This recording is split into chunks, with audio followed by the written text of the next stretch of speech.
Hi everyone. तो चलो आज का जो लेक्चर है, आज का जो टॉपिक है वो है हमारा फर्स्ट ऑर्डर रिएक्शन, राइट।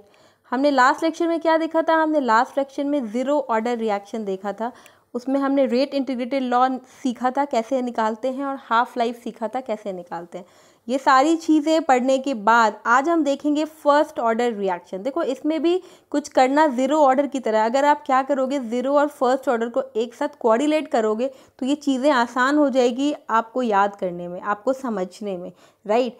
क्योंकि इसमें पूरा ही इक्वेशन पे ही बेस है ये सारा ऑर्डर रिएक्शन। तो चलिए देखते हैं। सबसे पहले तो हम ये समझते हैं कि फर्स्ट ऑर्डर रिएक्शन से क्या समझते हो आप। फर्स्ट ऑर्डर रिएक्शन से हम यही समझते हैं कि क्या किसी भी केमिकल रिएक्शन की ऑर्डर कितनी होगी, 1 होगी, right. That is first order reaction. Means what? That is n is equal to 1। n is order of reaction, और क्या है, फर्स्ट ऑर्डर है तो 1 होगा। चलिए अब suppose we have a reaction, right. जैसे हमने ज़ीरो ऑर्डर में कल देखा था, उसमें हमने देखा था कि किस तरीके से हमने रिएक्शन लिया था। तो यहाँ भी कुछ इसी तरीके से हम रिएक्शन लेंगे A एंड B, राइट। अब यहाँ पे हमने क्या किया, A और B लिया। A क्या है हमारा रिएक्टेंट, B क्या है हमारा प्रोडक्ट, राइट। अब देखो यहाँ पे क्या है, अब A में हमने क्या किया, हमने स्टार्ट किया T टाइम 0 से। तो उस टाइम A की कितनी कॉन्सेंट्रेशन C0, राइट। और B की कितनी, अभी स्टार्ट नहीं हुई है, तो प्रोडक्ट क्या होगा, 0 होगा। चलिए अब टाइम T पे देखा तो A क्या है, CT हो गया, राइट। और B क्या होगा, BT होगा ना। अब देखिए, अब यहाँ पे अगर आप देखोगे तो C0 की वैल्यू CT से ज़्यादा होगी, क्योंकि इनिशियल टाइम पे कॉन्सेंट्रेशन जैसे जैसे आप करोगे क्या होता है, हमारा कॉन्सेंट्रेशन डिक्रीज होने लगता है, राइट। तो C0 माइनस एक्स और BT, तो BT इज इक्वल टू क्या होगा, एक्स। ये चीज़ें मैंने आपको पीछे बताई है, आप याद करो। इवन इलेक्ट्रोकेमिस्ट्री के अंदर ही मैंने आपको ये चीज़ें बताई है किस तरीके से हम BT is equal to X लिखते हैं, राइट। नहीं भी याद है तो यहाँ आप देख सकते हो, कुछ इस तरीके से हम लिखेंगे, राइट। चलिए अब हमने क्या देखना है, अब हमने ये देखना है कि डिफरेंशियल रेट लॉ, यहाँ भी कैसे हम लिखेंगे रेट लॉ को। यहाँ भी हम दो तरीके से लिखेंगे जो कल मैंने आपको बता दिया था। यहाँ भी डिफरेंशियल रेट लॉ लिखेंगे। अब डिफरेंशियल रेट लॉ क्या होता है, तो हमें पता है change in concentration with respect to time, right, यही होता है ना। चलिए अब देखिए, रेट को R से डिनोट करते हैं, right. R is equal to minus DC/dt, या फिर हम लिख सकते हैं DC means what, that is concentration, C is what, concentration. तो हम ये भी लिख सकते हैं minus DA/dt, A is what, concentration, A is concentration, है ना, कॉन्सेंट्रेशन, ठीक है। अब चलिए हमने ये लिख दिया माइनस, या फिर आप ये लिखो या ये लिखो, बात इक्वल है बच्चों। ये वाला भी लिखो या ये वाला भी लिखो, बात तो कॉन्सेंट्रेशन की हो रही है। माइनस DC लिखो या माइनस DA लिखो, बोथ आर सेम, क्योंकि ये कॉन्सेंट्रेशन है, राइट। तो आप कोई भी चीज़ लिख सकते हो दोनों में से, ठीक है। चलिए अब हम देखेंगे सेकंड की रेट लॉ के अकॉर्डिंग ऑर्डर ऑफ रिएक्शन कैसे लिखेंगे यहाँ पे। अब यहाँ पे, वहाँ तो 0 था, राइट। अब यहाँ पे R is equal to what, KC1, हम कुछ इस तरीके से लिखेंगे, ठीक है। कुछ इस तरीके से हम क्या करेंगे, यहाँ पे 1 लिखेंगे ऑर्डर इसका, ठीक। तो क्या हो जाएगा, अगर मान लो अगर हम बात करें A के रिस्पेक्ट में कॉन्सेंट्रेशन, तो K, A और 1 हो सकता है। तो यहाँ भी हमने दो तरीके से लिख दिया, नहीं तो KC1 लिखो, नहीं तो KA1 लिखो, ठीक है। जैसे लिखना है आप लिख सकते हो, ठीक है। अब हमें क्या करना है, हमें दोनों को इक्वेट करना है। तो आप ये वाला ले लो या ये वाला ले लो, ठीक है। यहाँ पे भी 2 है, KC1 ले लो या KA1 ले लो, बात एक ही है। तो हमने क्या किया, हम माइनस DC/dt लेते हैं फर्स्ट वाले से, और सेकेंड वाले से KC1 लेते हैं। अब दोनों को क्या करेंगे हम, यहाँ पे देखो मैंने इक्वेट किया बोथ द रिएक्शंस। यहाँ पे रिएक्शन होगा, कुछ रिएक्शन की spelling this one, right, both the reaction, right. अब यहाँ पे क्या लिया हमने, यहाँ पे minus DC/dt is equal to what, is equal to KC ले लिया हमने दोनों इक्वेशन से, एक रेट लॉ से ले लिया, एक डिफरेंशियल से ले लिया। चलिए अब ये तो हमने ले लिया फाइनली। अब देखिए, अब याद कीजिए कल हमने इंटीग्रेशन की बात की थी कि हमें क्या करना होता है, हमें इंटीग्रेशन लगाना होता है। ये चीज़ें कल आपको मैंने बता दिया था कि हम इंटीग्रेशन क्यों लगाते हैं, ठीक है। हमने इंटीग्रेशन लगा दिया DC/C को, और यहाँ पे भी लगा दिया इंटीग्रेशन। अब C, अब देखिए यहाँ पे क्या करेंगे, अब यहाँ पे बच्चों ये है minus DC/dt is equal to what, is equal to KC, है ना। अब यहाँ पे हमने इंटीग्रेशन लगाया, लेकिन इंटीग्रेशन लगाने से पहले इसको थोड़ा डिफरेंट तरीके से करते हैं, क्योंकि पीछे जो हमने ज़ीरो ऑर्डर में किया है वो भी तरीका यहाँ पे आप कर सकते हो, अदरवाइज दूसरे तरीके से भी हम कर सकते हैं। कैसे कर सकते हैं, देखिए हमने क्या किया, हमने dt को ठीक है, dt को उधर ले गए और kc का c हमने इधर ले लिया। तो आप नीचे का इक्वेशन अगर देखोगे integration dc by C is equal to integration k dt, है ना। अब देखो आपको पता है, आपने ये चीज़ें पढ़ी है, लॉग में आप लोगों ने पढ़ा होगा ये चीज़ें। मैथ के स्टूडेंट को तो प्रॉब्लम नहीं आ सकती कि अगर dc बाई सी है और के डी टी है तो सबसे पहले तो हमें लिमिट लगानी होती है, लाइक। तो लिमिट लगाओगे अगर तो लिमिट क्या होगा, आप ये देखो कि इसका लिमिट क्या होगा। अब देखिए लिमिट क्या होगा यहाँ पे।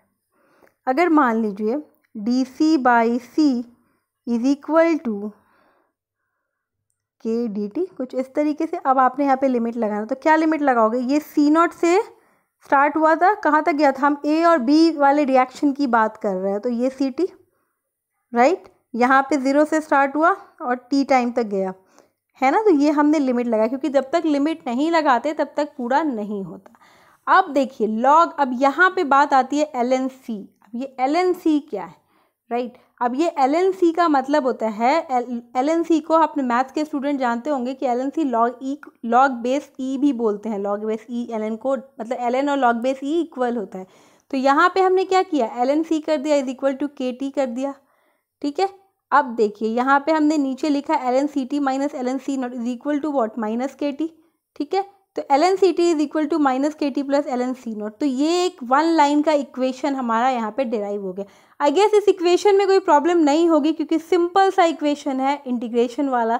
किस तरीके से हम लॉग बेस 10 लगाते हैं, लॉग ई लगाते हैं, ये चीज़ें आप लोगों ने पढ़ी है, ठीक है। चलिए अब चलते हैं आगे। अब यहाँ पे हम लोग जानते हैं कि लॉग ई हमने ये पढ़ा हुआ है, लॉग ई की वैल्यू 2.303 लॉग 10 होता है, लॉग बेस 10 होता है, राइट। अब log base E is equal to L N होता है। अब अगर log base E is equal to L N होगा तो उस इक्वेशन में वैल्यू पुट कर दीजिए जहाँ जहाँ लॉग एल एन है। तो एल एन था हमारा, तो यहाँ पे हमने 2.303, आप यहाँ पे देखो एक बार मैं फिर आपको दिखा देती हूँ। यहाँ पे L N C T is equal to what, minus K T plus L N C not, यही है ना। तो एल एन की जगह लगा दो फिर 2.303 लॉग बेस 10 लगाया, C T is equal to what, क्योंकि हमें पता है कि एल एन की वैल्यू कितनी होगी, अगर लॉग बेस ई की वैल्यू 2.303 लॉग 10 होती है, ये हमने सीखा है कैसे निकालते हैं। तो log base E is equal to L N, ठीक है। तो यहाँ पे 2.303 लॉग बेस 10 सी टी हो गया, right, is equal to minus K T plus 2.303 log 10 C not. हमने कुछ नहीं किया, हमने जहाँ जहाँ एल एन था वहाँ पे हमने क्या की, वैल्यू पुट कर दी। अब हम क्या करेंगे, ये जो इक्वेशन आपको दिख रहा है, ये जो whole equation, that is this one equation, this equation बच्चों, दिस इक्वेशन, ये जो इक्वेशन आपको दिख रहा है इसमें हम डिवाइड कर देंगे 2.303 से। तो जब हम 2.303 से डिवाइड करते हैं तो log base 10 C T is equal to minus K by 2.30 T plus log base 10 C not, ये हमारा आता है। जो ये वाला इक्वेशन फाइनल आता है, this is what, this is integrated rate law. लेकिन यहाँ पे आपने नोटिस किया होगा, यहाँ पे मैंने दो इक्वेशन निकाले, एक तो ये और एक ये, दिस वन, राइट, दो निकाला। मतलब ग्राफ यहाँ पे हमें दो का प्लॉट करना, क्योंकि हमने जीरो ऑर्डर में भी ग्राफ प्लॉट किया था, यहाँ भी हम दो के लिए ग्राफ प्लॉट करेंगे। चलिए तो ग्राफिकल रिप्रेजेंटेशन देखते हैं फर्स्ट ऑर्डर रिएक्शन का। तो फर्स्ट ऑर्डर रिएक्शन में ग्राफिकल रिप्रेजेंटेशन करेंगे हम।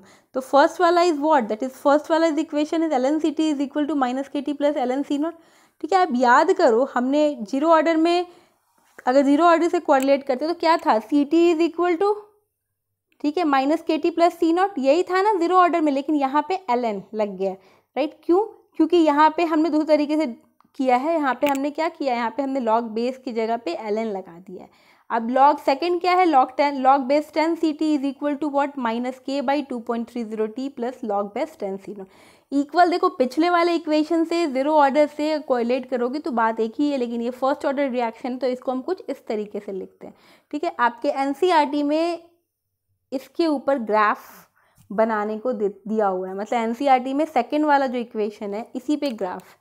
लेकिन आप दोनों जान लो कि दोनों में कैसे होता है, क्योंकि दोनों इंपॉर्टेंट है, एग्जाम में पूछा जाता है graphical representation first order reaction के लिए, तो ये दोनों ही बहुत इंपॉर्टेंट, राइट। चलिए आगे चलते हैं। ग्राफिकल रिप्रेजेंटेशन में अब मैं आपको दिखाती हूँ किस तरीके से इसका ग्राफ प्लॉट करेंगे, वो मैं आपको यहाँ पे दिखाती हूँ। पेपर पेन ले लेना बच्चों, क्योंकि अभी जो मैं आपको बताऊँगी वो चीज़ें स्क्रीन से हट जाएगी, तो कॉपी पे कीजिए, जिससे क्या होगा कि आप लिख लोगे तो आपको चीज़ें याद होगी। चलिए ज़ीरो ऑर्डर वाला याद कीजिए। सबसे पहले हम फर्स्ट का बना रहे हैं ग्राफ, ठीक है। ln CT is equal to minus KT plus ln C0।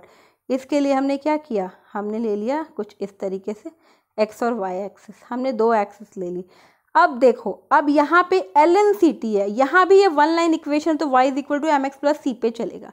अब ln CT है यहाँ पे, तो y पे क्या है ln CT, अगर y is equal to mx plus c देखे तो, ठीक है। y एक्सिस पे क्या आएगा ln CT, और x एक्सिस पे क्या आएगा, टाइम आएगा। अब याद कीजिए t is equal to 0 time पे अगर हम यहाँ प्लॉट करेंगे तो यहाँ पे क्या होगा, यहाँ पे हो जाएगा ये आपका ln C0 होगा। देखिए y is equal to mx plus c, तो c क्या है हमारा ln C0, तो हम यहाँ पे प्लॉट करेंगे। अब हमें पता है कि कॉन्सेंट्रेशन डिक्रीज होती है, तो कैसे आएगा इसका ग्राफ, कुछ इस तरीके से आएगा, यहाँ पे इंटरसेक्ट करेगा। अब इसका स्लोप पूछा जाता है कि स्लोप कितना होता है, तो स्लोप ऑफ लाइन कितना होगा इसका, स्लोप ऑफ लाइन इसका होगा -k, ठीक है। समझ आ रहा है, एक बार मैं फिर रिपीट करती हूँ। y एक्सिस पे मैंने लिया है ln CT और x एक्सिस पे मैंने लिया है t, राइट। क्यों लिया है, क्योंकि हमारा इक्वेशन है ln CT is equal to minus KT plus ln C0, तो y की जगह ln CT है तो हमने क्या किया, y एक्सिस पे ln CT लगा दिया, x एक्सिस पे हमने क्या किया, टाइम लगा दिया। अब ln C0 concentrate C that is what, तो हमने जब इंटरसेक्ट किया तो वो जो पॉइंट है दैट इज ln C0, और जो स्लोप बना हमारा वो क्या होगा, -k होगा। अब एक क्वेश्चन आता है कि यहाँ पे जहाँ पे ये कट किया है, इंटरसेक्ट किया है, ठीक है। अब ये जो पॉइंट है बच्चों जहाँ पे इंटरसेक्ट हुआ है उसका कोऑर्डिनेट कितना होगा x एक्सिस में, ठीक है। तो मैथ्स वालों को तो प्रॉब्लम नहीं आएगी कि कोऑर्डिनेट कितना होगा, फिर भी मैं बता देती हूँ k बाई ln C0 होगा, k बाई ln C0 यही तो होता है। और y एक्सिस क्या है, 0। x एक्सिस, एक x एक्सिस के अंदर k by ln C0 coordinate axis हो रहा है, x एक्सिस के अंदर k बाई ln C0, और y एक्सिस पे कितना हो रहा है, 0 हो रहा है, राइट। यही हो रहा है ना, एक बार मैं फिर लिख देती हूँ यहाँ पे, x एक्सिस पे कोऑर्डिनेट इन x एक्सिस कितना हो रहा है, k बाई ln C0। ये लिख लेना बच्चों, क्योंकि पीपीटी में ये चीज़ें मेंशन नहीं होगी, तो लिख लीजिएगा इसको। y is equal to y axis पे कितना है, 0 है, तो ये हमारा कोऑर्डिनेट एक्सिस हो गया किस पे, x एक्सिस पे, जहाँ पे क्या था, वो इंटरसेक्ट कर रहा था।